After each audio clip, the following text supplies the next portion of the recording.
Chapitre 4.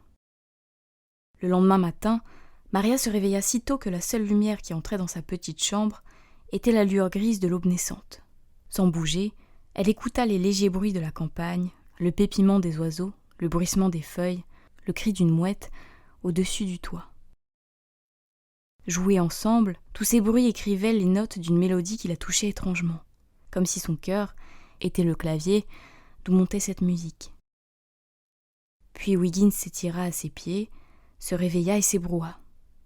Le bruit qu'il fit était si peu musical qu'il ramena instantanément Maria à la réalité et à ses projets pour la matinée. Trouver la cuisine et faire la connaissance de cette créature irréelle qui avait pour nom Zacharia le chat. En un clin d'œil, elle repoussa ses couvertures et se leva. Elle s'était réveillée tôt, mais pas suffisamment pour empêcher la bonne âme qui veillait à son confort de se glisser dans sa chambre car, comme les 2 jours précédents, un feu brûlait dans la cheminée et de l'eau chaude l'attendait tout comme son costume de cavalière sur la commode. Maria fit sa toilette et s'habilla si rapidement que la lumière était encore grise quand elle s'engagea dans l'escalier de la cour avec Wiggins.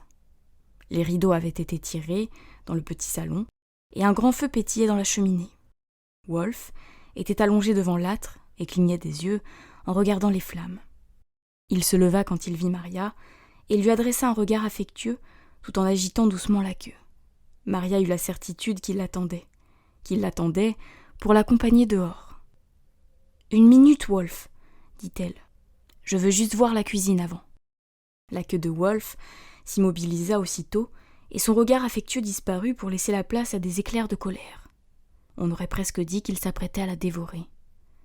Maria passa devant lui à toute vitesse et posa la main sur le loquet de la porte de la cuisine, pressée non seulement de découvrir enfin cette pièce, mais de s'éloigner aussi de Wolf. Elle marqua toutefois une pause, car tout à coup lui revint à l'esprit ce que le révérend Parson lui avait dit la veille. Quant à la curiosité, elle ne doit pas non plus devenir trop excessif. Tu es là dans l'œuf, mon enfant, tant qu'il est encore temps. Les hommes n'aimaient pas, semble-t-il, les femmes trop curieuses, bien qu'il soit difficile de découvrir ce que l'on voulait connaître si on ne l'était pas un peu. Elle se rappela soudain que sœur Benjamin ne lui avait pas montré la cuisine hier. Peut-être ne souhaitait-il pas qu'elle la voie. Cette omission eut autant d'effet sur elle qu'un panneau avec écrit dessus « Privé ». Il valait sans doute mieux qu'elle attende. Déçue, elle lâcha le loquet et, rassemblant tout son courage, se détourna de la porte pour affronter la colère de Wolf. Mais il n'était plus en colère. Il agitait la queue et ses yeux brillaient à nouveau d'affection. Maria courut vers lui et lui caressa la tête, honteuse d'avoir pensé qu'il allait la manger. Bien sûr qu'il n'y avait jamais songé. Ne l'avait-il pas adoptée la veille ? Il s'était juste contenté de lui rappeler comment une Merryweather devait se comporter. « Je vais faire un tour avec Pervenche, Wolf, » lui dit-elle. « Viens avec moi et protège-moi. » Wolf se dirigea aussitôt vers la grande porte, souleva le loquet avec son museau, ouvrit la porte à l'aide de ses pattes avant et les précéda, Wiggins et elle, en bas des marches puis jusqu'à la cour de l'écurie. Pervenche était tout à fait réveillée quand Maria, Wolf et Wiggins entrèrent dans son box. Elle hennit gaiement et resta immobile tandis que Maria, lentement et assez maladroitement parce que c'était la première fois, la scellait et ajustait le mors et la bride. Puis d'un pas tranquille, elle rejoignit le manoir, à côté des marches menant à la porte arrière du manoir, et attendit. Maria la monta et, suivie de ses fidèles compagnons, traversa le jardin et sortit par la grande porte. Elle n'était pas fermée, comme sœur Benjamin l'avait dit. Il aimait en effet que les villageois puissent venir le voir à n'importe quelle heure du jour ou de la nuit, en cas de nécessité. Maria savait exactement ce qu'elle voulait faire une fois dans le parc. Sans un moment d'hésitation, elle partit vers l'est. Elle n'avait pas le droit d'aller à la baie de Merryweather, mais peut-être pouvait-elle explorer le domaine dans cette direction. Qui sait, avec un peu de chance, elle verrait peut-être la mer. La matinée suffisait à rendre qui que ce soit heureux. L'herbe fauve crissait sous les sabots de Pervenche et scintillait encore des gelées tardives. Au-dessus, les bourgeons des arbres, qui attrapaient la lumière du soleil, tranchaient de leur rouge rubis contre le ciel couleur feuille d'or. L'air était comme le vin, doux et pourtant corsé de la senteur piquante des gelées. Maria n'eut aucun mal à tenir en selle cette fois-ci. On aurait dit qu'elle s'était déplacée à cheval toute sa vie. Tenant les rênes et la cravache avec aisance, elle parvint même à lever la main pour retenir la plume de son chapeau, qui menaça à plusieurs reprises de s'envoler. Les arbres étaient moins abondants dans cette partie-là du parc, et à mesure qu'elle avançait, ils devenaient de plus en plus fins. Les hêtres, les chênes et les ajoncs cédant la place aux pins tordus par le vent, avec ici et là de gros amas de rochers gris qui s'imposaient entre les touffes de bruyère. À la fraîche senteur des gelées tardives vint s'ajouter l'odeur caractéristique de la marée. C'était la première fois que Maria la sentait, mais elle sut aussitôt ce que c'était et la huma gaiement. Les mouettes étaient bien plus nombreuses ici, et elle l'appelait, la guidait. Maria leva les yeux et, tout en éclatant de rire, leur fit signe. Bientôt elle verrait la mer.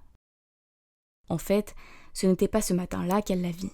Alors qu'elle chevauchait, un bruit étrange et terrible, s'imposant à travers le souffle joyeux du vent, le cri des mouettes et le martèlement des sabots de pervenche, la fit brusquement s'arrêter et lui transperça le cœur avec la précision d'une aiguille pointue. Maria tira aussitôt sur les rênes de sa monture et tendit l'oreille, le cœur battant à tout rompre. Au loin, à sa droite, au-delà d'une sombre ceinture de pins, elle vit une profonde cavité remplie d'ajoncs et de mûriers. C'est de là que montait le bruit. Tout au fond, il devait y avoir un enfant ou un animal blessé. Maria hésita une seconde seulement, puis ravalant la peur qui l'avait saisie, elle se détourna du spectacle tant désiré de la mer et s'approcha de la ravine. À cause de ses parois abruptes, recouvertes de pierres et d'ajoncs épais, elle dut mettre pied à terre et abandonner Pervenche sous les pins. Wiggins, qui la suivait, renonça à aller plus loin en voyant les nombreuses épines et alla rejoindre Pervenche, bientôt imitée par Wolf. Wolf n'était-il pas censé la protéger ? Son indifférence ne fit qu'accroître sa peur. La surmontant, toutefois tant bien que mal, elle se fraya un passage à travers les broussailles qui lui griffaient les mains et le visage, et se fia, aux cris terribles, pour se guider dans sa descente. Vers le fond de la ravine, où les ajoncs étaient moins touffus, elle distingua un carré de gazon couvert de primes verts. En d'autres circonstances, elle se serait extasiée devant la beauté de l'endroit. Là, elle ne vit que le piège, en plein milieu, et le lièvre affolé qui en était prisonnier. Maria ne savait pas que c'était un lièvre, car aucun lièvre n'avait croisé sa route jusqu'à présent. Aussi pensa-t-elle qu'il s'agissait d'un lapin de taille énorme. Elle se rappela alors la conversation de la veille entre sœur Benjamin et le révérend Parson, et les exclamations d'inquiétude de son cousin sur le chemin du retour. Qui avait posé ce piège ? La réponse à sa question ne tarda pas à venir. Tandis que Maria s'approchait du pauvre animal pour le libérer, elle aperçut un homme, très grand et tout de noir vêtu, qui descendait le long de l'autre versant de la ravine. Même sa barbe hirsute était noire. Il tenait à la main un gourdin et avançait, un coq noir perché sur son épaule. Maria ne le voyait pas distinctement, à cause du voile que la peur avait fait tomber devant ses yeux, mais elle devina sans mal que c'était lui qui avait posé le piège et qu'il n'hésiterait pas à tuer sa capture avec son gourdin. À moins qu'elle ne le devance et la sauve. Elle s'élança aussitôt. L'homme, la voyant, se mit à courir à son tour. Maria redoubla l'allure, mais se prit malencontreusement le pied dans un terrier et tomba de tout son long. Elle leva les yeux. L'homme était arrivé près du piège et soulevait son gourdin. « Laissez ce lapin !» hurla-t-elle, sa peur se transformant brusquement en colère et en défense fougueuse de la malheureuse bête. « Laissez-le tranquille ! C'est mon lapin ! Je vous interdis de lui faire du mal, il est à moi !» L'homme éclata de rire et souleva à nouveau son gourdin. Il aurait pu l'abattre sur le lièvre, et qui sait, sur Maria aussi, si une troisième personne n'avait pas brusquement surgi de l'ombre. Maria, que la peur, la colère et la passion mettaient dans tous ses états, vit juste une silhouette brune bondir dans sa direction, et une tête bouclée, penchée en avant comme celle d'une chèvre s'apprêtant à donner un coup de corne. L'homme en noir chancela brusquement, puis tomba sur le dos, le souffle coupé par la violence du choc. Un rire aussi joyeux et insouciant que le chant d'un coucou monta alors du fond de la ravine. C'était le rire, clair et espiègle, d'un garçon. « Vite, vite !» s'écria une voix qui parut aussi familière à Maria que le battement de son cœur lui répondant. « Tiens le lièvre pendant que j'ouvre le piège. Sauve-toi ensuite, les autres ne vont pas tarder à arriver. Les hommes de la forêt des ombres ne chassent jamais seuls. » Maria se précipita vers le piège et tandis que ses mains serraient le corps tremblant de la pauvre bête, elle ne vit de son compagnon que ses doigts adroits, écartant les hideux anneaux de fer. Mais elle connaissait ses doigts adroits, elle les avait déjà vus. Une fois l'animal dégagé, le garçon s'en empara et cria « Cours maintenant !» Ils s'élancèrent tous les deux, le garçon en premier, avec le lièvre dans les bras, remontant, avec une agilité étonnante, le long du versant par lequel Maria était descendue. Maria le suivit, pantelante et trébuchant à plusieurs reprises. Ils atteignirent enfin le haut de la ravine, où Pervenche attendait avec Wiggins. Wolf n'était plus couché, mais se tenait fermement sur ses 4 pattes, fouettant l'air de sa queue et grognant comme le tonnerre. Ses yeux, jetant des éclairs tournés vers les ombres derrière les pins, où des silhouettes noires apparaissaient, de hautes silhouettes cauchemardesques, qui se distinguaient à peine des arbres et qui pourtant étaient tout aussi effrayantes que les cavaliers en if du jardin de Lune Claire. Maria comprit pourquoi Wolf ne l'avait pas suivi. Il était resté pour tenir à distance ces créatures menaçantes. Il était resté là parce qu'il savait que là, il lui serait plus utile. « Retourne au manoir !» ordonna le garçon à Maria. La jeune fille se mit aussitôt en selle et lança Pervenche au galop, avec le garçon tenant le lièvre dans les bras, courant d'un côté et Wiggins de l'autre. Wolf, lui, était resté derrière. Lorsque le manoir fut en vue, Pervenche ralentit naturellement l'allure et passa au trot. Ils étaient hors de danger. Retrouvant son souffle et ses esprits, Maria se tourna vers le garçon et le regarda avec émerveillement et joie. Lui aussi la regardait en riant. Il n'avait pas changé et lui apparaissait exactement comme il lui était apparu en rêve la nuit précédente. Non, il n'avait pas changé depuis l'époque où il venait jouer avec elle dans le jardin de London Square. Sauf qu'il avait grandi et faisait toujours, bien qu'elle aussi ait grandi, une tête de plus qu'elle. Ses yeux sombres brillaient de malice et ses épais cheveux châtains bouclaient au-dessus de son front et s'entortillaient à la hauteur de sa nuque pour former comme une queue de dragon. Sa veste marron, taillée dans un tissu rêche, était toujours de la couleur des feuilles d'automne, et son vieux chapeau tout cabossé, qu'il tenait dans une main, toujours orné d'une plume verte. « Robin !» s'écria Maria sur un ton de reproche. « Pourquoi as-tu cessé de venir dans le jardin de London Square ?»« Parce qu'on était devenu trop grand pour jouer à ces jeux d'enfants, » répondit le garçon. « Tu n'allais pas tarder à t'en lasser, et à partir du moment où tu commencerais à t'ennuyer, tu n'aurais plus cru en moi.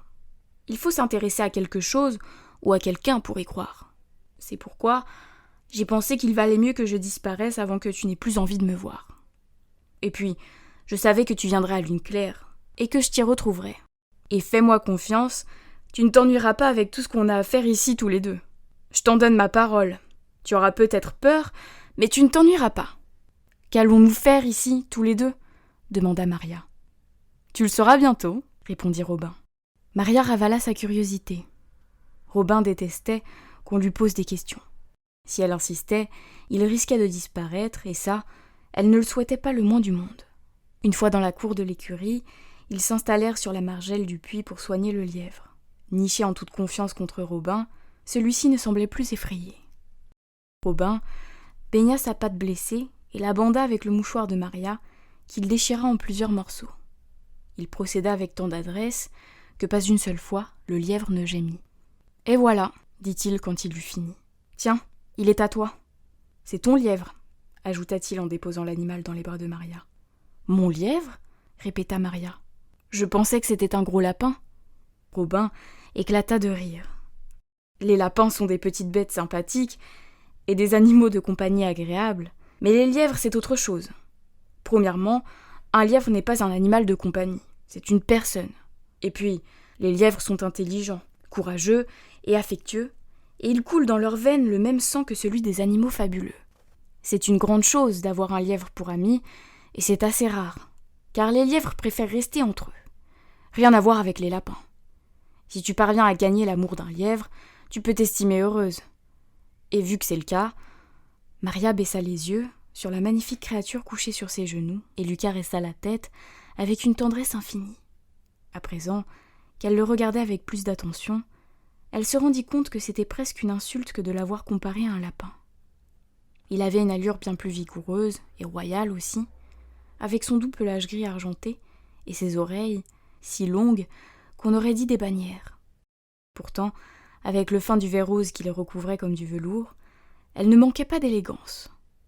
Quant à sa queue, elle n'avait rien de la ridicule touffe blanche du lapin. Au contraire, elle évoquait une exquise fontaine de poils blancs qui attirait l'attention sur la puissance de ses pattes arrière, délicatement formées. Celle à l'avant était fine aussi, mais elle n'avait pas la même grâce. Ses yeux immenses et sombres brillaient d'intelligence, et ses moustaches faisaient 2 fois la longueur de celle de Wiggins. Ce qui ne manqua pas d'éveiller chez celui-ci une profonde désapprobation. Il faut dire que la beauté du lièvre représentait un véritable défi qu'il n'était pas disposé à prendre à la légère. Pour lui signifier d'ailleurs ses intentions, il lui tourna le dos et se mit à se gratter. Par ce geste, il cherchait à l'insulter sans doute, mais le lièvre ne parut pas s'en offusquer. Il était manifestement d'humeur sereine. « Je vais l'appeler Serenito », déclara Maria. « Sais-tu, Robin, que j'ai eu le coup de foudre pour Serenito ? Et quand j'ai vu qu'il ne pouvait pas se dégager de ce piège, j'étais si en colère que ma peur s'est envolée. » Comme Robin ne lui répondait pas, Maria leva les yeux. Robin avait disparu. Pourtant, elle ne lui avait posé aucune question. Bien que légèrement contrariée par son départ, elle n'était pas bouleversée non plus, car elle savait qu'il reviendrait. Robin et elle n'avaient-ils pas une mission à accomplir ? Après avoir remis Pervenche à Digweed, qui s'était brusquement matérialisé devant elle, un large sourire aux lèvres, Maria retourna dans le jardin, Serenito dans les bras, et Wiggins sur ses talons. Sir Benjamin se tenait devant la porte d'entrée du manoir et fumait une pipe en terre. Derrière lui, dans la salle en pierre, le petit déjeuner était dressé sur la table. Wolf dormait devant la cheminée, où un grand feu crépitait. « J'étais un peu inquiet quand j'ai vu qu'il revenait seul », déclara Sir Benjamin. « Nous sommes rentrés séparément », expliqua Maria. « Nous avons croisé des braconniers. Wolf est resté derrière pour les maintenir à distance, tandis que je ramenais Serenito ici, après que nous l'avons sauvé. » Maria ne fit pas allusion à Robin. Elle avait décidé de ne plus parler de lui aux adultes, de crainte de s'entendre dire une fois de plus qu'il n'existait que dans son imagination. Quand Maria mentionna les braconniers, Sir Benjamin fronça les sourcils, mais ne fit aucun commentaire. Il observa Serenito, qu'il observa à son tour. « Serenito ne finira pas dans une terrine, je vous préviens, » déclara Maria. « C'est mon ami, et personne n'y touchera. Déjà que ce n'est pas bien de manger du lapin, alors un lièvre... Ma chère enfant, sachez que je mange rarement du lièvre. Et lorsque cela m'arrive, ce n'est pas en pâté, mais en civet, cuit avec du porto, mon meilleur porto, un mode de cuisson qui convient parfaitement à une chair aussi fine. Je vous défends de faire un civet avec Serenito, insista Maria. Ne vous inquiétez pas, l'idée ne me serait jamais venue, confia Sir Benjamin très humblement, et le respect avec lequel il regardait à nouveau Serenito n'eut d'égal que celui qu'il adressa à Maria. Il n'avait, semble-t-il, pas de souci à se faire pour sa jeune cousine. Elle saurait se faire obéir. Il était même probable qu'il finisse par lui obéir.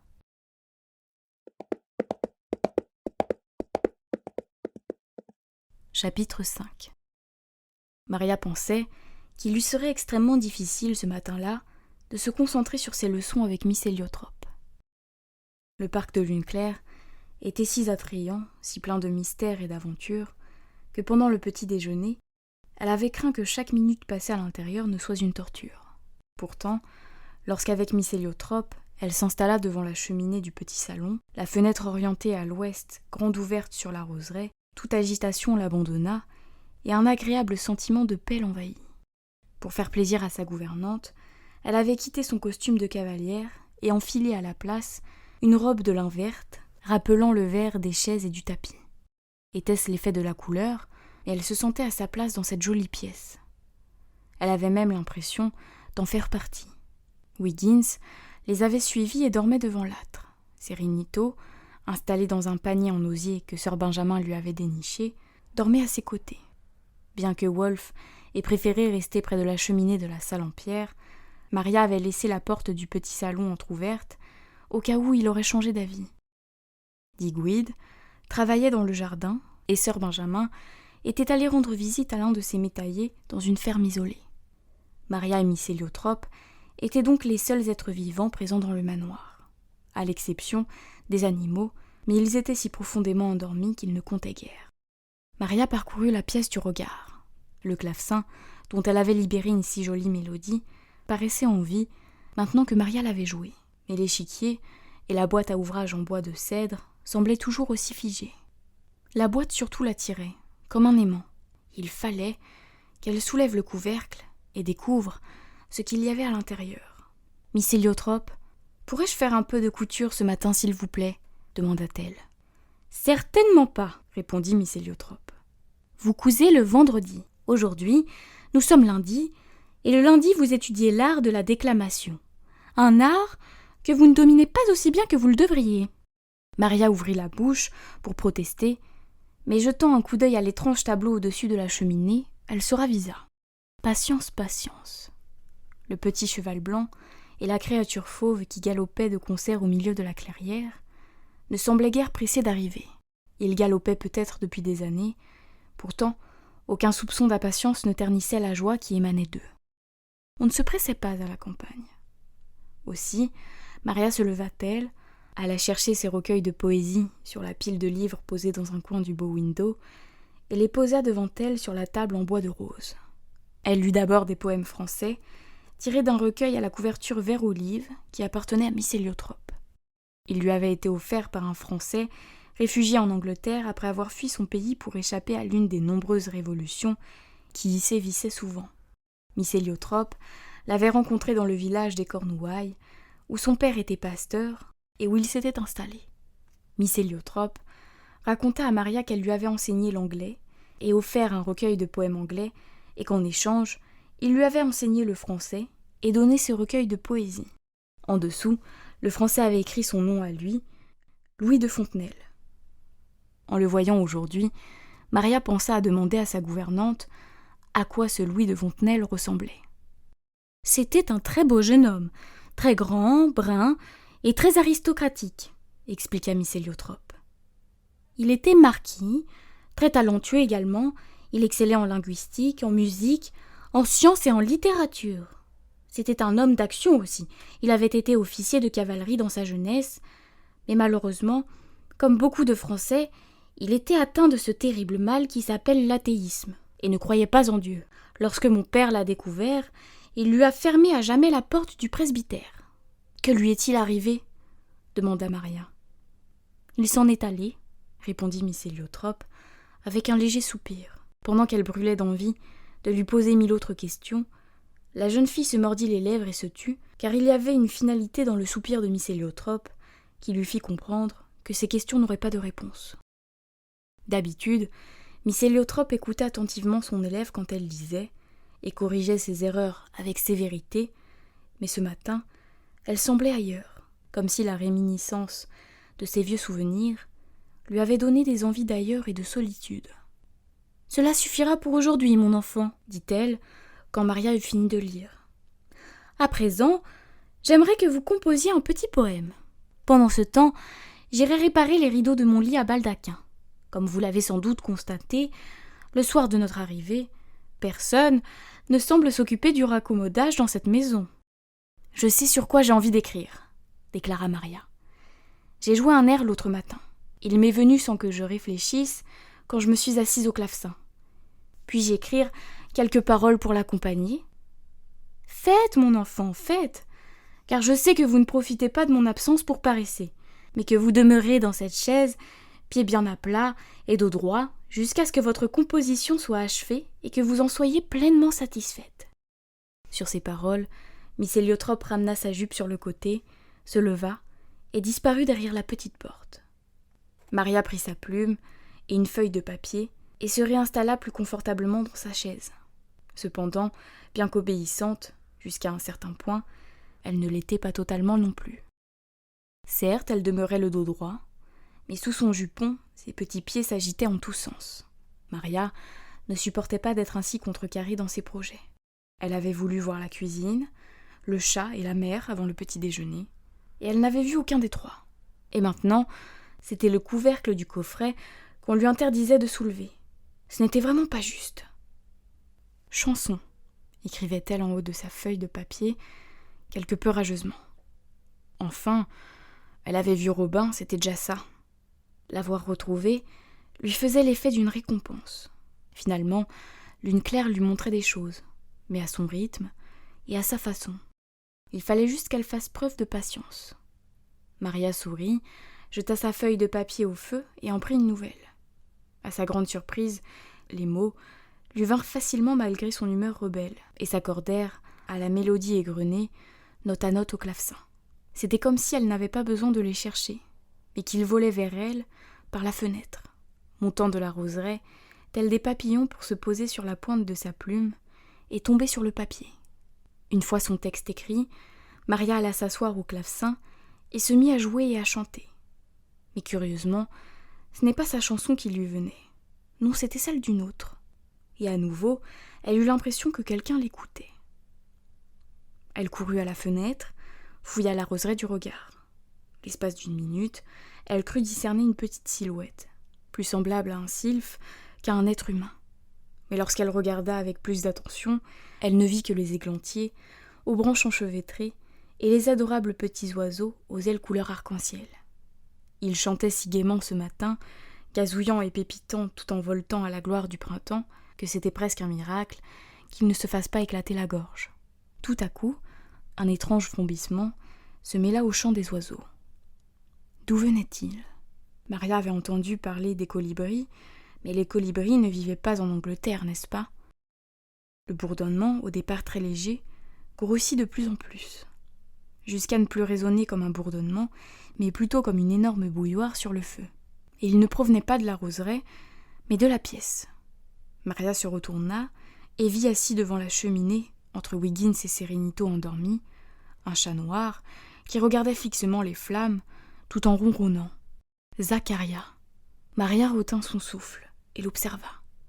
Jamais elle n'avait vu un chat pareil. Il était énorme, et son pelage ras si brillant chatoyait comme du satin.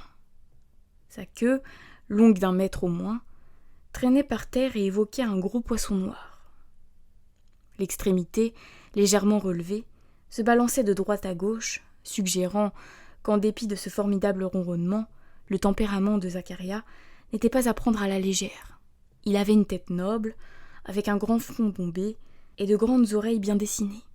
Son torse, comme on pouvait s'y attendre, en juger par le volume du bruit qui en sortait, semblait étonnamment puissant, tout comme ses larges épaules, son arrière-train et ses énormes pattes. Il était d'allure si imposante que lorsqu'il tourna la tête et posa ses yeux verts émeraude sur Maria, celle-ci fut presque autant effrayée que la première fois qu'elle vit Wolfe. Se rappelant que sœur Benjamin lui avait dit que Zacharia était un solitaire, elle n'osa pas s'approcher de lui sans sa permission et lui fit juste une petite révérence. Apparemment, il apprécia cette marque de politesse, car il se leva et se dirigea vers elle, disposant sa queue en l'air, au-dessus de son dos en 3 anneaux parfaits, et marchant sur le tapis avec une dignité quasi bouleversante. Lorsqu'il arriva près de Maria, il tourna autour d'elle, se rapprochant à chaque cercle qu'il dessinait, jusqu'à ce qu'il frôle le bas de sa robe, et se presse si près d'elle qu'elle pouvait sentir les vibrations de son ronronnement contre ses jambes. À ce moment-là, et seulement à ce moment-là, Maria s'autorisa à se pencher et à lui effleurer la tête du bout des doigts. Son pelage était excessivement doux. Ne paraissant pas s'offusquer de sa familiarité, Zacharia tourna une nouvelle fois autour de Maria, puis cessant brusquement de ronronner, il lui fit signe de la suivre vers la salle en pierre, en direction de la cuisine. Le cœur battant, Maria lui emboîta le pas. Wolfe était réveillé, mais n'exprima cette fois-ci aucune désapprobation quant au projet de Maria. Quoique visiter la cuisine ne fût pas à proprement parler l'idée de Maria, mais celle de Zacharia. Arrivé devant la porte de la fameuse pièce, Zacharia se dressa sur ses pattes de derrière et souleva le loquet d'un coup de sa puissante patte droite. Puis il entra, suivi de Maria et de Wolfe, qui referma la porte derrière eux. Une fois dans la cuisine, Maria se tint sur le seuil et parcourut la pièce du regard. Au plafond, des flèches de lard, des chapelets d'oignons et des bouquets d'herbes aromatiques pendaient des épaisses poutres en chêne. Elle comptait par ailleurs 2 cheminées, une pour cuire les ragoûts et les terrines, et l'autre munie d'une broche pour les rôtis. Il y avait également 2 fours à pain ovales. Et suspendus à des crochets tout autour de la pièce, des marmites et des poêles si reluisantes qu'elles réfléchissaient à la lumière comme des miroirs. Un énorme baquet se trouvait dans un coin, et contre le mur, Un imposant vaisselier, en chêne, se dressait avec de la très belle porcelaine soigneusement disposée sur les étagères. Une table en chêne se tenait au centre de la pièce. Maria remarqua plusieurs portes, ouvrant vraisemblablement sur les remises et la laiterie. Les fenêtres, elles, donnaient sur la cour de l'écurie, orientée à l'est, de sorte que le soleil du matin inondait la cuisine où tout, du sol au plafond, reluisait. Il n'y avait pas de chaise, mais un banc en bois contre le mur, et plusieurs tabourets à 3 pieds. L'un d'eux avait été rapproché de la table. Perché dessus, face à Maria, se tenait un nain bossu, occupé à faire de la pâtisserie. Il fit un bref signe de la tête à la jeune fille, et lui indiqua du bout de son rouleau le banc contre le mur. « Marmaduke Scarlett, pour vous servir, jeune maîtresse, » dit-il d'une petite voix grinçante. « Asseyez-vous, mais ne m'adressez point la parole. Je ne puis me permettre de m'adonner à quelque conversation que ce soit quand je suis engagé dans la création d'une tourte de veau. » Bien que ses manières fussent brusques, il semblait plutôt bien disposé envers Maria. À en juger en tout cas par le large sourire qui illuminait son visage jusqu'à ses oreilles, et par ses petits yeux ronds, d'un noir vif, qui pétillèrent plaisamment quand il la regarda. Maria fut toutefois reconnaissante à Wolfe de l'avoir empêché de pénétrer dans la cuisine sans y avoir été invitée, car quelque chose, chez ce curieux nain, lui disait qu'il n'était pas du genre à aimer qu'on prenne des libertés avec lui. Maria se dirigea vers le banc, s'assit et croisa sagement les mains sur ses genoux. Pendant ce temps, Zacharia, qui s'était installé sur le tabouret à côté du nain, tendait de temps en temps la pâte pour aider à la confection de la tourte. De toute évidence, ces deux-là s'appréciaient, et Zacharia jouissait d'un statut privilégié. Il n'y avait d'ailleurs pratiquement guère de différence dans leur taille. Zacharia était presque aussi grand que Marmaduke Scarlett. Sagement assise sur son banc, Maria observa ce dernier. Il ne la regardait plus tant, il était absorbé par sa tourte. Aussi en profita-t-elle pour bien le détailler. Jamais elle n'avait vu pareille créature, et ses lèvres s'entr'ouvrirent d'étonnement. Il devait apparemment être très âgé, car sa barbe et ses favoris étaient blancs comme neige, ainsi que ses épais sourcils broussailleux. À l'exception de ses favoris, il était rasé de près, et sa peau, foncée comme une noix de Galles, était parcourue de centaines de petites rides. Son nez était si minuscule qu'il semblait inexistant, mais le peu qu'il y avait devait manifestement être très sensible, car il ne cessait de frémir, comme le nez d'un lapin. Comme tous les grands cuisiniers, Marmaduke Scarlett avait en effet un odorat très développé. Sa bouche évoquait un croissant de lune de générosité quand il souriait, mais un piège à rats de détermination quand il la fermait. Ses oreilles, bien trop grandes pour sa taille, mais magnifiquement dessinées, se terminaient en pointe comme celles du faon. Ses bras, eux aussi trop grands, atteignaient presque ses chevilles quand il les laissait pendre. Ses pieds, au contraire, étaient aussi délicats que ceux d'un enfant, ce qui ne l'empêchait pas d'avoir les jambes très arquées. Quant à sa bosse, elle était aussi prononcée que celle de Quasimodo. Pourtant, aussi difforme soit-il, il demeurait plaisant à regarder, à cause sans doute de la propreté de sa personne et de l'éclat de ses habits. Il portait une calotte écarlate sur la tête, une veste et des hauts de chausses brodés de coquelicots écarlates, ainsi qu'un gilet vert émeraude. Ses bas en laine étaient de la même couleur que ses hauts de chausses, et ses souliers ornés d'une boucle argentée. Et pour compléter le tout, il avait revêtu un petit tablier blanc pour se protéger quand il travaillait. C'était un plaisir que de regarder Marmaduke Scarlett faire la cuisine. Car si un homme excellait dans son domaine, c'était bien lui.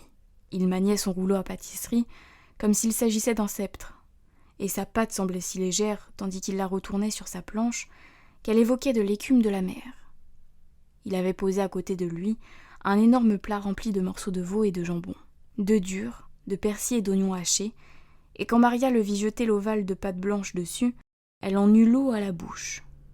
Puis Marmaduke Scarlett s'occupa de la décoration de sa tourte, formant de ses doigts agiles des fleurs et des feuilles, avec un art que d'aucun sculpteur aurait pu lui envier. Une fois qu'il eut terminé, il alla faire de la place dans la cheminée, où une bûche se consumait doucement. Puis il porta la tourte, la mit à l'intérieur du foyer, et la recouvrit avec un couvercle sur lequel il déposa des cendres chaudes.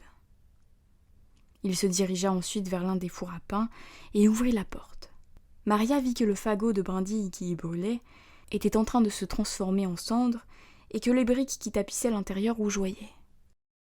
Marmaduke poussa les cendres sur le côté, ôta le linge blanc, qui protégeait de grandes jattes posées par terre dans lesquelles il avait mis le pain à lever. Il sortit enfin les miches, les enfourna et referma la porte. Puis il disparut par l'une des portes dans ce qui apparut à Maria comme une cave voûtée, et en ressortit avec un saladier bleu rempli d'œufs et un pot de crème. Grimpant à nouveau sur son tabouret, il commença à préparer un sabayon. 12 œufs entrèrent dans la confection de ce dessert, ainsi qu'un demi-litre de crème et de la cannelle pour le parfum. « Je me demande si Miss Héliotrope mangera de ce sabayon après la tourte, » s'interrogea Maria. Mais Maria n'avait nul souci à se faire. L'odorat sensible de Marmaduke avait reconnu, même de loin, l'odeur des bonbons à la menthe que la gouvernante transportait continuellement dans son réticule, et dès qu'il eut fini son sabayon, il prépara du lait caillé, aromatisé au cognac et à la noix de muscade. En entrée, j'ai pensé lui servir un œuf cuit à feu doux, déclara-t-il, brisant tout à coup le silence qui durait depuis longtemps. Maria sursauta. Aurait-il lu dans ses pensées ? Elle continua de l'observer, et voyant qu'il rangeait soigneusement ses ustensiles, elle en conclut qu'il avait fini de cuisiner pour l'instant. C'était le moment ou jamais de prendre la parole. « Si vous vous apprêtez à faire la vaisselle, je peux peut-être essuyer ?» dit-elle humblement. Marmaduke Scarlett réfléchit à la proposition. « Pensez-vous pouvoir me donner la garantie absolue que vous ne casserez rien ?» demanda-t-il. « Je crois, oui, » répondit Maria. « Bien sûr, je ne peux vous l'assurer puisque je n'ai jamais essuyé la vaisselle de ma vie. » « Avez-vous l'habitude de faire tomber votre brosse à cheveux lorsque vous vous coiffez le matin ?»« Non, jamais. »« Dans ce cas, vous pouvez essuyer, » déclara gracieusement Marmaduke. « Prenez un torchon sur le fil et accordez-moi le bénéfice de votre assistance pendant cet aspergé qui suit nécessairement, quoique malheureusement, l'exercice de l'art culinaire. » Apparemment, Marmaduke Scarlett compensait la petitesse de sa taille par l'utilisation de phrases longues, émaillées de termes compliqués et rares. Si elle allait avoir affaire à lui souvent, il lui faudrait sans nul doute se munir d'un dictionnaire, ne put s'empêcher de penser Maria. Une fois en possession du torchon, elle rejoignit Zacharia et Marmaduke autour de la table et se mit à essuyer la vaisselle pendant que Marmaduke lavait et que Zacharia ronronnait. Marmaduke, semblant de bonne humeur à présent qu'il n'était plus occupé à faire la cuisine, elle osa lui poser la question qui la démangeait depuis qu'elle était entrée dans la cuisine et l'avait vue. « Excusez-moi, monsieur Marmaduke, mais est-ce vous qui rangez ma chambre, allumez le feu et m'apportez de l'eau chaude, du lait et des biscuits ?» Marmaduke la gratifia d'un nouveau sourire plein de bonté et répondit « Naturellement, jeune maîtresse. Qui d'autre dans cette maison à part vous est de stature suffisamment délicate pour se glisser à travers l'ouverture qui mène à votre chambre. Et si pour une raison ou pour une autre je ne souhaite pas traverser la salle en pierre, je grimpe en haut du cèdre qui pousse devant votre chambre et j'entre par la fenêtre afin d'accomplir ces petits services qui relèvent de mon devoir. » « Merci, merci beaucoup, » dit Maria. « Préparez-vous aussi ces jolis vêtements que je trouve tous les matins avec des fleurs ?» Hélas, Maria venait de dire ce qu'il ne fallait pas. Le visage de Marmaduke s'assombrit brusquement. Son sourire, dont les deux extrémités disparurent à l'intérieur de ses oreilles comme des lapins filant dans leur terrier, se brisa. Ses sourcils broussailleux se froncèrent et ses yeux lancèrent des éclairs. Quand il prit la parole, sa voix tonnait. « Mon apparence suggère-t-elle celle d'une femme de chambre ?» demanda-t-il. « Un homme qui se respecte se soucie-t-il de rubans et de dentelles et de toutes ces fanfreluches que vous autres affectionnez ? Laissez-moi vous dire, jeune maîtresse, que s'il y a une chose en ce monde pour laquelle je n'ai pas la moindre partialité, ce sont les femmes. Et mon maître nourrit dans son cœur les mêmes sentiments de dégoût pour les filles d'Ève que ceux qui logent dans le cœur de son humble serviteur. Avant l'arrivée de votre gouvernante et de vous-même, dans cette demeure, aucune femme n'en avait franchi le seuil pendant 20 ans. Mais Miss Héliotrope et moi n'y pouvons rien, si nous sommes nées femmes, se défendit Maria. Je ne crois pas que nous vous ayons blâmé pour cela, répliqua Marmaduke. J'ai eu au contraire la nette impression que nous vous avons reçu avec toute la courtoisie qui se doit, régalés des plats les plus fins, et que nous nous sommes par ailleurs accommodés du mieux que nous le pouvons d'une situation fâcheuse n'admettant aucune circonlocution. Vous avez été très gentil, dit Maria. Les deux extrémités du sourire de Marmaduke ressortirent alors de ses oreilles et s'attachèrent de nouveau aux commissures de ses lèvres. Je me dois d'admettre que la situation aurait pu être bien plus intolérable pour mon maître et moi-même, concéda-t-il avec bienveillance. Mais vous êtes encore dans la fleur de l'âge, et la féminité qui, comme toutes les mauvaises habitudes, s'impose chez la femme au fil des années, est moins condamnable chez une jeune personne comme vous. Quant à votre gouvernante, elle est une nette amélioration, comparée à l'ancienne qui résidait ici avec l'autre jeune maîtresse et qui ne cessait de poser des questions. J'ai cru comprendre en l'épiant, par le trou de la serrure, que Miss Héliotrope était une femme d'une grande sainteté de caractère et d'une digestion délicate. Caractéristique qui, en obligeant une femme à se concentrer sur son âme et son estomac, l'empêche de succomber à la curiosité qui rend la présence des femmes si pénible aux hommes dont elles partagent le domicile. Maria rougit et se retint de demander qui, dans ce cas, lui apportait ses vêtements tous les matins. Elle n'osa pas non plus chercher à en savoir davantage sur cette autre jeune maîtresse, bien que cela lui brûle les lèvres. Tout comme elle ne demanda pas à Marmaduke Scarlett où était sa chambre, car elle ne voyait nulle part dans la maison où elle pouvait être. Sachez cependant, jeune maîtresse, reprit Marmaduke, que ce n'est pas parce que je suis disposée à considérer votre présence ici avec bienveillance que vous pouvez aller et venir dans ma cuisine à votre guise. Cette cuisine est mon domaine privé, et n'y entrent que ceux qui y sont invités. Cette invitation vous sera de temps en temps transmise par moi-même ou par Zacharia le chat. Puis avec un geste de la main et un salut courtois, il lui signifia aussi poliment que possible que leur entretien avait pris fin. Maria le salua à son tour et se retira humblement. Zacharia l'accompagna jusqu'à la porte et se dressa sur ses pattes de derrière pour soulever le loquet. Maria traversa la salle en pierre en courant, puis le petit salon, et grimpa l'escalier 4 à 4 avant de frapper chez sa gouvernante. « Miss Héliotrope !» haleta-t-elle en entrant. « Il y a un cuisinier, un drôle de nain avec une barbe blanche et une calotte écarlate qui parle d'une façon bizarre et déteste les femmes. Mais pas nous, parce que vous êtes si bonne et moi encore jeune. C'est lui qui nous apporte de l'eau chaude et allume le feu dans les cheminées de nos chambres. Mais il ne s'occupe pas de mes habits. Miss Héliotrope, qui donc s'occupe de mes habits ?» Miss Héliotrope, une aiguille à repriser dans les mains, leva les yeux du rideau qu'elle rapiéçait et répondit « Une femme ! Ils peuvent dire ce qu'ils veulent, Maria, et nous répéter qu'aucune femme n'a franchi le seuil de cette maison depuis 20 ans. Moi, je sais qu'une femme travaille ici. Regardez cela !» Là-dessus, elle ouvrit le dernier tiroir de sa commode et fit signe à Maria de s'approcher. 3 fichus en dentelle étaient soigneusement pliés au fond, ainsi que 3 charlottes brodées d'un ruban couleur héliotrope. Et entre les plis des fichus, il y avait 3 petits sachets de lavande, confectionnés dans la mousseline blanche, et brodés chacun d'une fleur différente, une violette, une pensée et un crocus.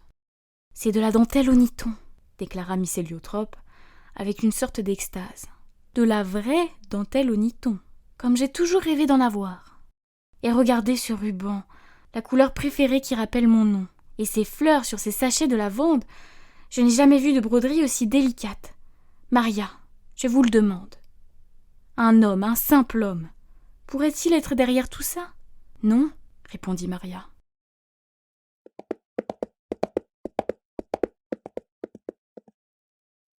Chapitre 6. Lorsque Maria se réveilla le lendemain matin, elle ne trouva pas son costume de cavalière sur la commode, mais une robe bleu foncé, avec un col et des parements en lin blanc, un manteau également bleu foncé, et un chapeau de paille au ruban tressé de delphinium bleu. Maria n'aimait pas cette tenue. Malgré les fleurs, elle lui paraissait trop sombre et trop sérieuse, et elle craignait qu'elle ne la rende sombre et sérieuse elle aussi. Cependant, elle se garda bien de la ranger, car elle avait compris à présent que ce n'était pas elle qui décidait du programme de ses journées. Et aujourd'hui, tout laissait croire qu'elle ne monterait pas. Elle enfila donc la robe, son humeur en conformité avec la journée grise qui s'annonçait. Il n'y avait en effet ce matin ni soleil ni ciel bleu. Mais il faisait doux et le chant des oiseaux montait de la roseraie. Pourvu qu'il ne pleuve pas, espéra Maria, en songeant à Digweed qui, déportant Minet, était parti au bourg de l'autre côté de la colline, où se tenait le marché. Son manteau jeté sur un bras et son chapeau à la main, Maria rejoignit le petit salon, ouvrit la fenêtre et contempla l'enchevêtrement des bruyères, où de nouvelles feuilles vertes étaient apparues. Il semblait qu'il y avait plus d'oiseaux ce matin, à en juger par les nombreuses taches que leurs ailes vives comme des fleurs faisaient au milieu des branchages. Leurs chants, si pleins d'entrain, donnèrent envie à Maria de chanter à son tour. Ne perdant pas une minute, elle traversa la pièce, ouvrit le clavecin et joua la mélodie qu'elle avait libérée l'autre jour de ses cordes. Elle chanta jusqu'à ce que, comme la dernière fois, elle eut la certitude que quelqu'un l'écoutait dans la roseraie. Aussitôt elle se leva, courut à la fenêtre et regarda. Cette fois, la personne qui l'écoutait n'était pas la petite créature féerique qui s'était évanouie comme un rêve, mais un vieil homme élancé qui surgit brusquement d'entre les rosiers et s'approcha de la fenêtre. C'était le révérend Parson. Sans un mot, Maria mit son manteau et son chapeau, escalada le rebord de la fenêtre et sauta à terre. En silence, ils allèrent alors main dans la main à travers la roseraie, le jardin et enfin le parc. Le révérend Parson marchait vite, à longues enjambées, comme un jeune homme. Il semblait particulièrement déterminé ce matin, et sa poigne était ferme et possessive. Maria savait qu'il voulait lui parler affaire, mais elle n'avait pas peur. Et lorsqu'il se tourna vers elle et lui sourit, elle fut transportée de joie. Elle avait le sentiment que son premier contact avec Lune Claire était plus ou moins achevé, et qu'aujourd'hui, elle allait enfin connaître sa mission. « Où allons-nous » demanda-t-elle. « À l'église » répondit le révérend Parson. « Il y a plusieurs choses que j'aimerais vous montrer. Nous prendrons ensuite le petit déjeuner ensemble au presbytère. Il est encore tôt, mais il y a tant de choses à dire et à faire que j'ai préféré venir vous chercher maintenant. Sœur Benjamin et Miss Héliotrope ne se feront-ils pas de soucis si je ne suis pas de retour avant le petit déjeuner au manoir ? Non, assura le révérend Parson. J'ai laissé un message à Zacharia le chat. Ils prirent le même chemin que Digweed, dimanche. Franchirent la même vieille porte à moitié démantelée qui donnait sur la rue principale du village. Là, ils marchèrent jusqu'au cimetière et le traversèrent en direction de l'église. Arrivé devant la lourde porte, le révérend Parson s'inclina courtoisement pour laisser passer la jeune femme. « Oh !» s'exclama Maria avec étonnement. « L'église est remplie d'enfants. Les enfants se lèvent tôt le matin et embêtent leurs parents. Ils traînent dans les pattes de leur mère pendant qu'elles sont occupées à préparer le petit déjeuner, ou suivent leur père à la laiterie, où ils agacent les vaches avec leur bavardage incessant. J'ai donc décidé de les réunir ici le matin et de les garder jusqu'à ce que leur repas soit prêt. » Maria s'accorda un moment ou deux pour observer les enfants. Ils étaient une trentaine environ, garçons et filles, et tous âgés de 12 ans au maximum. Il y en avait même quelques-uns d'à peine 2 ou 3 ans. Rassemblés en petits groupes, un peu partout dans l'église, ils évoquaient avec leurs habits aux couleurs chatoyantes des fleurs au milieu d'un pré. Certains bavardaient comme des étourneaux, d'autres jouaient à toutes sortes de jeux mystérieux. « Les enfants !» appela le révérend Parson, en conduisant Maria à l'avant de l'église, près des marches du chœur.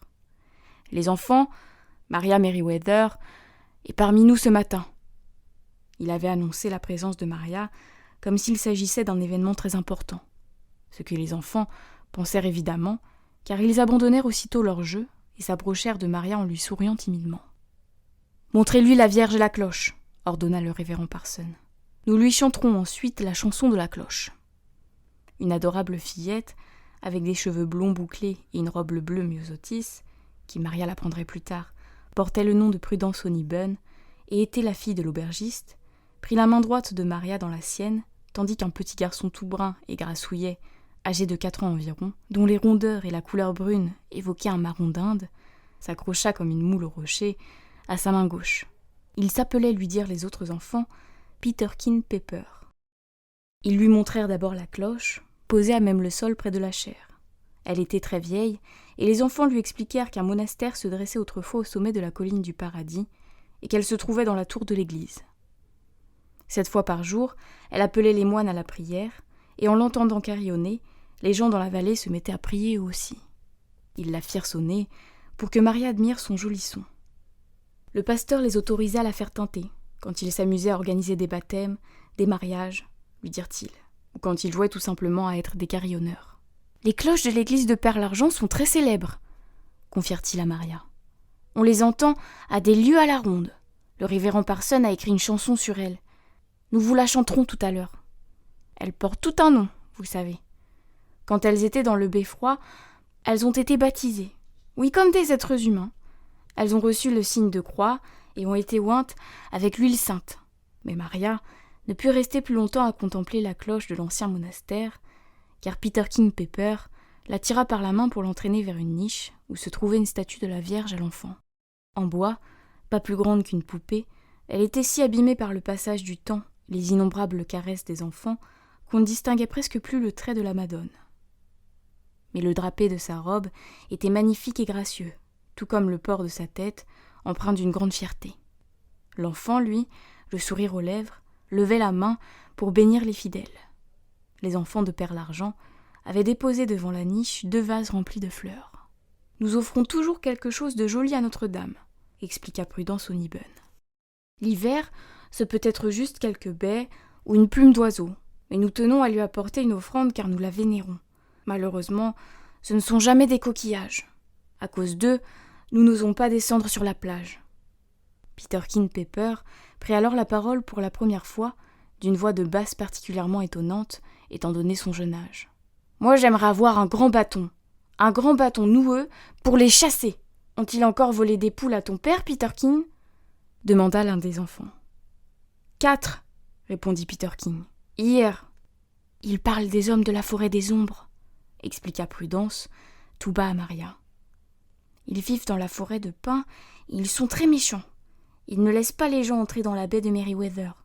Et pourtant, elle ne leur appartient pas. Et ils posent des pièges pour attraper les animaux sauvages et volent nos poulets, nos canards et nos oies. Ils volent aussi le miel de nos ruches et les fruits de nos vergers. À cause d'eux, nous ne sommes pas complètement heureux à Père l'Argent. Et personne ne sait comment les empêcher de nous nuire. » Un léger frisson parcourut Maria. Ces hommes vivaient dans la forêt de pins. Cette forêt qui jouxtait presque le mur crénelé encerclant le manoir. Pas étonnant qu'elle ait peur de s'y aventurer. Elle aurait bien aimé interroger Prudence, mais les autres enfants l'appelaient déjà pour lui montrer la chapelle des Merryweather, le chevalier et les 2 animaux. « Robin est dans la chapelle !» prévint le révérend Parson. « Laissons-le la faire visiter à Maria. C'est son droit. Vous autres, allez attendre dehors. » Robin était donc là. Maria oublia aussitôt le sentiment de peur qu'avait éveillé en elle l'allusion faite aux hommes de la forêt des ombres. Robin était là, et dans la chapelle des Merryweather qui pleusait. Que le révérend Parson et les enfants parlent de lui comme s'il s'agissait d'un vrai garçon en chair et en os, ne fit qu'ajouter à sa joie. Elle avait toujours su qu'il n'était pas un être imaginaire, même si à Londres, elle n'était que la seule à le voir. Selon toute apparence, ici à Père l'Argent, d'autres personnes le voyaient. Les enfants et le pasteur l'accompagnèrent jusqu'aux 2 marches usées qui menaient à la chapelle, et là, s'arrêtèrent pour la laisser entrer. Basse de plafond, et tout en pierre, un peu comme une cave, elle était presque entièrement occupée par une imposante tombe. Sur le dessus reposait l'effigie d'un chevalier en armure, son casque sur la tête, visière soulevée sur son visage grave, et ses mains dissimulées sous sa cotte de maille, croisée sur la poitrine. Son épée, posée à côté de lui, n'était pas taillée dans le même bloc que le reste de l'effigie. Non, c'était une vraie épée, courbée et rouillée par le temps, certes, mais vraie. Ce n'est cependant pas la vue de cette magnifique épée qui troubla Maria, mais plutôt celle de 2 animaux sculptés dans la pierre. Un petit cheval, figurant un oreiller sur lequel reposait la tête du chevalier, et une créature ressemblant comme 2 gouttes d'eau à Wolfe, qui supportait ses pieds. Maria s'approcha et découvrit, comme elle s'y attendait, la devise des Merryweather, gravée en latin, tout autour de la tombe. Elle commençait à peine à déchiffrer les lettres, presque effacées, que Robin surgit à ses côtés, une brosse dure à la main. Ils se sourirent, et Maria eut soudain l'impression que le soleil brillait tout à coup. « Que fais-tu avec cette brosse » demanda Maria. « Je vais nettoyer Sir Wolfe, » répondit Robin. « Je le nettoie presque tous les jours, ainsi que les 2 animaux, le sol de la chapelle, et tout ce que je peux atteindre. Tu as vu comme c'est propre et brillant » Oui, tout reluisait de propreté, et alors qu'elle contemplait le travail de son jeune ami, les petits bouquets de fleurs placés ici ou là, l'un entre les doigts de pierre de Sir Wolfe, un autre coincé derrière les oreilles du cheval, attirèrent son regard. Ils avaient quelque chose de familier. « Est-ce toi, Robin, qui me porte mes habits tous les matins avec un bouquet de fleurs ?» demanda Maria. « C'est moi qui cueille les fleurs, » avoua Robin. « Mais qui s'occupe de mes vêtements ? Et qui a déposé toutes ces merveilles dans le tiroir de Miss Héliotrope ? Et mon livre de prière ? Et mon costume de cavalière, à qui appartiennent-ils ? Robin se contenta de sourire. Je suis sûre qu'une personne de petite taille que je n'ai pas encore rencontrée vit au manoir, fit Maria. Car seule une personne de petite taille peut passer par ma porte. Robin sourit à nouveau, puis se pencha sur le visage grave de Sir Wolf et commença à le brosser. Maria remarqua derrière lui un seau d'eau et un bon savon de la taille d'une betterave fourragère.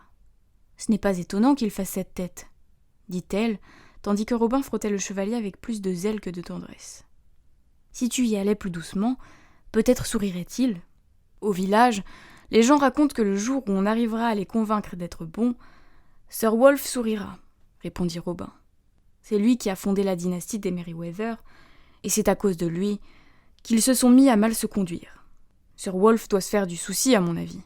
Je comprends que son âme ne puisse pas aller au paradis. »« Le paradis lui est fermé ?» s'exclama Maria, pleine de compassion. « Oui, il ne peut pas aller plus loin que la colline du paradis. C'est sa punition pour les avoir rendus si méchants. On raconte qu'il contourne la colline sans fin sur son cheval en soupirant et en pleurant à cause de ses méfaits. Mais comme il semble vraiment regretter sa conduite passée, s'il trouve le moyen de stopper le mal dans la vallée, il pourra alors rejoindre le paradis. » Maria considéra son aïeul avec compassion. Certes, chevaucher était agréable, et la colline du paradis un lieu magnifique, mais à force d'en faire le tour depuis des siècles, il devait être bien las et de sa monture et du paysage. « J'imagine que si l'on parvient à les persuader d'être bons, et que Sir Wolf sourit, on pourra en conclure qu'il est arrivé au paradis, » demanda-t-elle. « Oui, tout à fait, » répondit Robin. « Mais Robin, qui sont-ils et qu'a fait Sir Wolf ? » « Le révérend Parson est celui qui raconte le mieux cette histoire, » dit le jeune garçon. « Mais écoute, les enfants chantent !» Il posa son seau et sa brosse dans un coin de la chapelle, et ensemble, ils rejoignirent le pasteur, son violon coincé sous le menton, et les enfants assis autour de lui. « Révérend Parson, pouvez-vous, s'il vous plaît, raconter à Maria l'histoire de Sir Wolf Merryweather et des hommes de la forêt des ombres ?» demanda Robin quand ils eurent fini de chanter. Le vieux pasteur plongea son regard pénétrant dans les yeux de Maria et demanda « Êtes-vous sûre de vouloir la connaître, Maria ? Parfois, une histoire que l'on entend nous pousse à faire des choses que l'on n'aurait pas faites si l'on ne l'avait pas entendue. J'ai remarqué que Sir Benjamin ne vous l'avait pas contée. Peut-être craint-il de vous faire porter le fardeau d'une femme alors que vous n'êtes encore qu'une enfant. » La dernière phrase décida Maria. D'après elle, une fille de 13 ans n'était plus une enfant. « Racontez-la moi, je vous prie, » dit-elle avec une légère arrogance. Tous les enfants poussèrent un soupir et s'agitèrent telle une volée d'oiseaux. Puis ils se tinrent coi, et dans le calme restauré, le révérend Parson posa son violon et raconta l'histoire. Il y a plusieurs siècles de cela, commença le révérend Parson, Sir Wolf Merryweather reçut un morceau de terre de cette belle vallée en récompense de ses actes de bravoure, et y fit construire le manoir où Sir Benjamin vit actuellement. Il s'y installa avec ses hommes d'armes, ses cuisiniers, ses marmitons, son bouffon, ses veneurs, ses faucons, ses chiens et ses chevaux. Et il vécut là, chassant, ripaillant, buvant et faisant la fête tout son content. Car c'était un homme jovial, un viking rubicon, comparable au lion pour son courage, ses éclats de rire rugissants et son féroce appétit. Mais bien qu'il fût doté de courage et de jovialité, et d'une vraie passion pour la bonne chair, ce n'était aucunement un homme vertueux, car il était rongé par l'orgueil, et la convoitise qui faisait de lui un souci perpétuel pour son voisinage. Dès qu'il voyait quelque chose qui lui plaisait, il lui fallait le posséder. Au début, son domaine seigneurial ne couvrait pas toute la vallée, mais seulement l'étendue de terre occupée aujourd'hui par le parc de Lune Claire et le village de Perle-Argent, avec les champs et les bois alentour. Le monastère, perché sur le sommet de la colline du Paradis, se trouvait là depuis l'époque normande, et la colline appartenait aux moines. Ils y faisaient pousser du blé en bas, paître leurs moutons dans les prés au-dessus, et gagnaient beaucoup d'argent en vendant la laine de leurs bêtes. Ces hommes saints étaient une bénédiction pour la vallée. Ils avaient construit cette église, où un de leurs membres officiait, ils instruisaient les enfants, soignaient les malades, et sauvaient nombre d'âmes par la prière et l'exemple. Les gens aimaient lever les yeux et contempler le monastère, qui se détachait contre le ciel, là où l'on voit aujourd'hui un bosquet de hêtres poussant autour du puits sacré que les moines utilisaient autrefois. et ils aimaient entendre la cloche sonner. Mais Sir Wolf convoitait la colline du paradis, car ses pâturages étaient les meilleurs de toute la vallée, et il désirait que ses moutons y passent.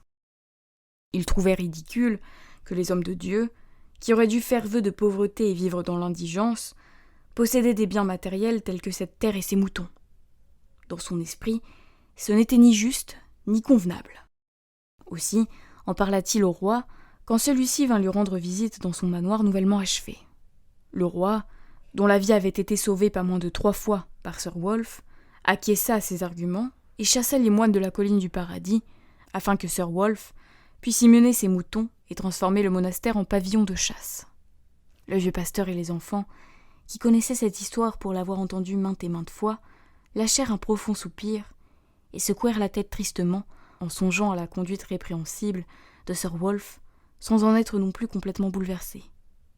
Maria, en revanche, était saisie d'effroi, car Sir Wolf faisait partie de sa famille, et il n'était ni plus ni moins qu'un voleur.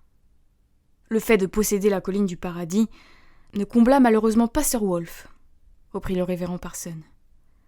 Un soir qu'il dormait dans le pavillon de chasse, un violent orage éclata, et la foudre tomba sur le bâtiment, tuant plusieurs moutons, et manquant de peu Sir Wolf. Il eut une telle frayeur qu'il ne revint plus jamais, tant il était persuadé que les moines lui avaient envoyé l'orage pour le punir de les avoir chassés. Le monastère tomba peu à peu en ruine. Il n'en reste plus rien aujourd'hui, hormis quelques pierres ici ou là, et le puits. Celui-ci a depuis des siècles la réputation d'être sacré, et les gens de la campagne viennent encore y dire leurs prières. Pour en revenir à Sir Wolf, ce n'est pas parce qu'il avait échappé de justesse à la foudre, et donc à la mort, qu'il changea d'attitude pour autant. Comme vous le savez, cette belle vallée est entourée de collines qui la protègent du monde extérieur, et Sir Wolf estimait qu'il était normal et juste qu'il détienne toute la vallée, avec les collines tout autour, délimitant son domaine. Il possédait désormais la colline du paradis, mais il restait la forêt de pins derrière le manoir, qui allait jusqu'à la mer, jusqu'à ce qu'on appelle aujourd'hui la baie de Merryweather, et qui appartenait à Sir William Coq-Noir, surnommé William le Noir, à cause du jeune coq noir qui figurait dans ses armoiries familiales, de ses yeux noirs étincelants, de ses cheveux, de sa barbe noire et de son teint jaunâtre. Et à cause aussi de son cœur malveillant, on l'appelait d'ailleurs parfois cœur noir, au lieu de coq noir. Car William le Noir était un homme mauvais, cruel envers les créatures sauvages, autoritaire avec ses serviteurs, renfrogné et dénué de toute générosité. Malgré ses défauts, Sir Wolf était généreux comme le soleil, mais William le Noir, à l'instar de la nuit, mettait à l'ombre tout ce qu'il avait pour n'avoir à partager avec personne. Le premier coq noir était arrivé en Angleterre avec Guillaume le Conquérant, et c'est de Guillaume le Conquérant, en personne, qu'il tenait ses terres. Ce qui signifie que la famille de William le Noir s'était établie dans la forêt de pins bien avant que Sir Wolf ne fasse construire son manoir. Mais cela n'avait aucun poids aux yeux de Sir Wolf. Il voulait chasser le sanglier dans la forêt de pins, il voulait le bois de construction, et il voulait garder toute la pêche de la baie pour lui. Il offrit donc à William le Noir de lui acheter son domaine, mais celui-ci refusa. Sir Wolf fit alors de nouveau appel au roi. Cette fois, le roi prit le parti de William le Noir. N'ayant d'autre recours, Sir Wolf menaça William le Noir, l'insulta chaque fois qu'il le croisait, tenta de monter toute la vallée contre lui, bref, fit tout ce qu'il put pour lui rendre la vie aussi insupportable que possible. Mais William le Noir était un homme d'esprit et retourna menace après menace, insulte après insulte, jusqu'à ce que le mécontentement règne dans toute la vallée. Les partisans des deux chevaliers, défendant la cause de leurs maîtres respectifs, et se livrant au combat chaque fois qu'ils se rencontraient. À cette époque, les hommes étaient des brutes sanguinaires, et ils ne vivaient que pour se battre. Et plus ils se battaient, plus ils usaient de violence. Il arriva alors ce qui devait arriver. Cette belle vallée ne fut plus qu'un champ de bataille, avec l'herbe des verts pâturages baignés de sang, les moissons négligées, et les jardins envahis par les mauvaises herbes. Mais bien que Sir Wolf aimât se battre, il voyait chaque jour l'objet de son désir, le domaine de William le Noir, s'éloigner de lui. Comprenant que la violence ne le mènerait à rien, il décida d'essayer la ruse. William le Noir avait une 50aine d'années. Il était veuf, et n'avait qu'un enfant, une belle jeune fille, qui serait un jour son unique héritière. Sir Wolf aussi vivait seul. Il avait alors une 40aine d'années, mais une opinion si piètre des femmes qu'il s'était juré de ne jamais se marier et de mourir célibataire. C'est alors qu'il lui traversa l'esprit qu'en épousant la fille de William le Noir, il entrerait en possession de la forêt de pins à la mort de celui-ci. D'autant plus que William le Noir n'était pas en bonne santé, tandis que lui n'avait jamais été malade. Bref, Sir Wolf fit violence à ses inclinations naturelles et devint, non pas du jour au lendemain, car cela aurait éveillé les soupçons, mais petit à petit, un autre homme, d'une grande bonté.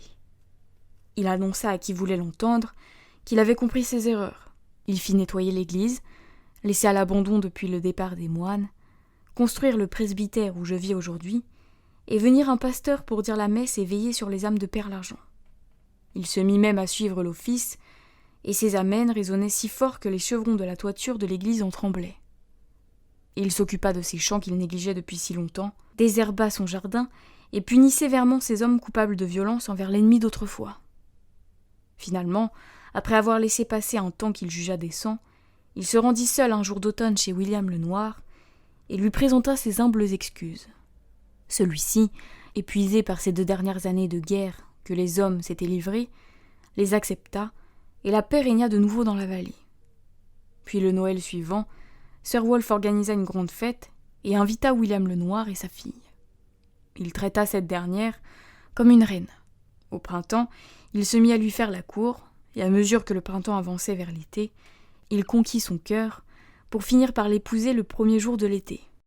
La fille de William le Noir était très belle. De taille menue, mince comme un trait de lune, elle évoquait une créature de conte de fées.